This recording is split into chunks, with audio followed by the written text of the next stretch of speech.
저희 병원에 오는 고객들 중에도 이런저런 해도 안 좋아지는 사람은 안 좋아지고, 그런데 단일 시술만으로는 한계가 명확합니다. 왜냐하면 유착이 심하게 고착화된 흉터의 경우에는 다운타임이 길다는 한계가 명확합니다.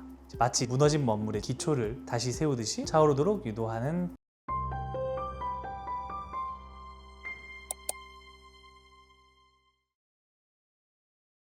안녕하세요, 성수 멜팅 닥터미입니다. 요즘 흉터 연고 하나만 바르면 새살이 완벽하게 차오른다 라고 하는 광고 많이 보셨을 겁니다. 그런데 수개월 동안 연고를 듬뿍듬뿍 발라도 그대로라는 허탈한 실패 후기들도 심심치 않게 보입니다. 도대체 왜 화장품이나 연고만으로는 피부의 함몰이 다시 평평해지지 않는 걸까요? 오늘의 주제는 내 소중한 지갑을 지키고 검증되지 않은 시술로 피부 장벽만 망가지는 부작용을 피하기 위해 반드시 알아야 될 여드름 페인 흉터의 치료의 진실을 팩트만 담아 아주 명확하게 짚어드리겠습니다. 결론부터 말씀드리면, 심한 염증 반응으로 피부 내부 조직이 파괴될 때 세포를 깎아내는 힘과 채우는 힘의 균형이 무너졌기 때문에 흉터가 남는 겁니다.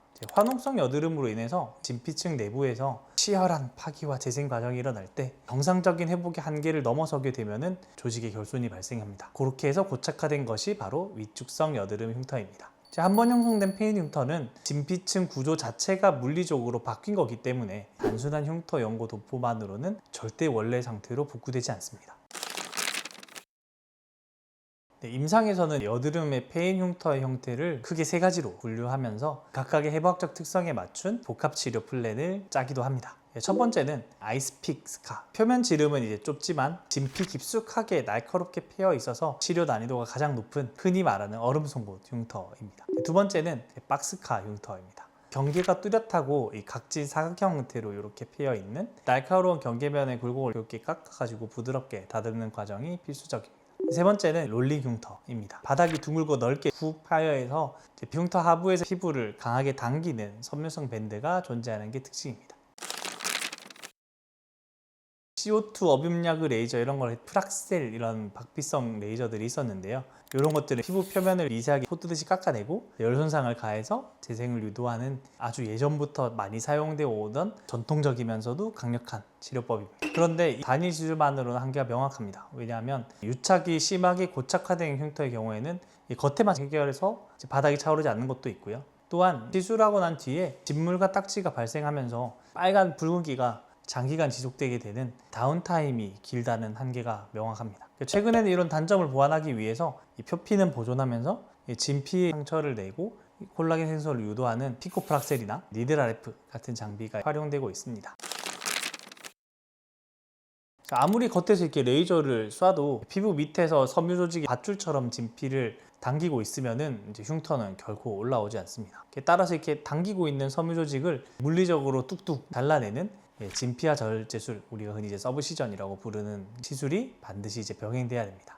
최근에는 직접 바늘로 하게 되면 출혈과 멍이 많이 들 수 있기 때문에 이런 걸 최소화하기 위해서 미라젯이라고 하는 기계 같은 걸 이용해서 바늘 없이 강한 제트 압력만 이용해서 진피 깊은 층으로 약물을 타격 분사하고 밧줄을 끊어내는 그런 시술들이 유행하고 있습니다. 압력이 섬유 조직을 정밀하게 분리해주면서 동시에 피부가 상승할 수 있게 여러 가지 좋은 물질들을 넣어주는 거죠. 공간이 확보된 진피층에는 자기가 콜라겐을 만들어낼 수 있도록 하는 물질들을 넣어주는 것이 가장 좋습니다. 대표적인 게 미세한 입자 형태의 PDLLA 성분을 가지고 있는 주베룩 계열의 약물이나 콜라겐 합성을 직접적으로 도와준다고 알려져 있는 리쥬란 같은 것들을 많이 씁니다. 실제로 두 개를 같이 섞어서도 많이 쓰고 있고요.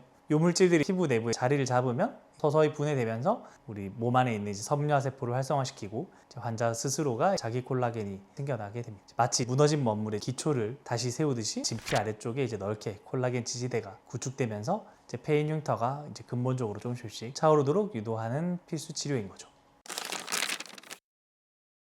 여드름 흉터 치료의 현실적인 의학적 목표는 옛날의 피부로 이제 100% 돌아가서 저를 도자기 피부로 만들어주세요 짠 이렇게 되는 것이 아닙니다. 시각적으로 이제 흉터의 굴곡이 좀 완화돼서 남들이 봤을 때 눈에 띄는 정도가 아닌 정도의 개선을 하는 것을 목표로 접근하는 것이 가장 현실적입니다. 개선되는 정도는 흉터의 종류랑 개인의 피부 상태에 따라서 차이가 당연히 있게 되겠죠. 치료는 단기간에 무리하게 진행하게 되면은 회복하는 것보다 무너뜨리는 게 더 많아지기 때문에 천천히 하는 것이 좋습니다. 그래서 진피층에 새로운 콜라겐이 합성되기까지 대략 1, 2개월 정도의 충분한 시간이 필요하기 때문에 한 달 이상의 충분한 간격을 두고 1년에 6번에서 6번 정도 나눠서 시술을 받는 것이 좋고요. 물론 중간중간 시너지 효과가 나는 시술들을 더하는 것도 좋겠지만요. 장기적인 플랜으로 피부를 서서히 회복시켜야 흉터 조직이 다시 딱딱해지거나 영구적인 색소 침착이 남지 않는 그런 좋은 피부가 될 수 있습니다. 저희 병원에 오는 고객들 중에도 금방 좋아지는 고객도 있는가 하면 이런저런 해도 안 좋아지는 사람은 안 좋아지고, 무조건적으로